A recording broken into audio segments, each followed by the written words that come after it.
Good afternoon, class. Today we are going to work on how to insert some shapes, new slides, and work with some transitions inside of PowerPoint.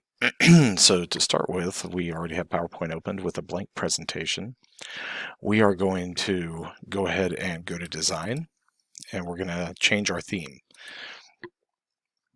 You're welcome to choose any theme that you want. You can scroll down and see more options.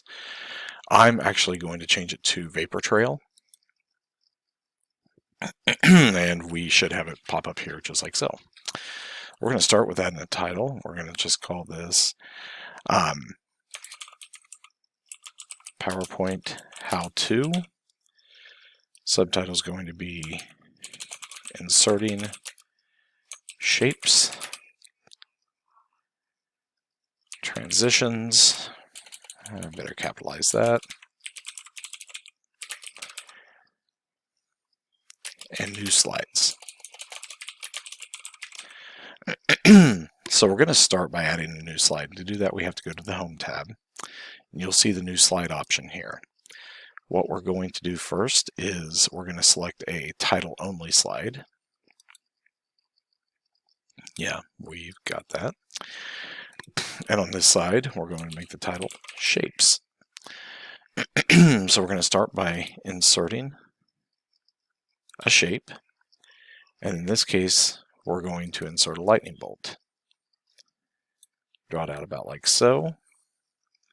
And using our smart guides here, we can position it so that it matches up the way it's supposed to. Let's go ahead and insert another shape with a cloud.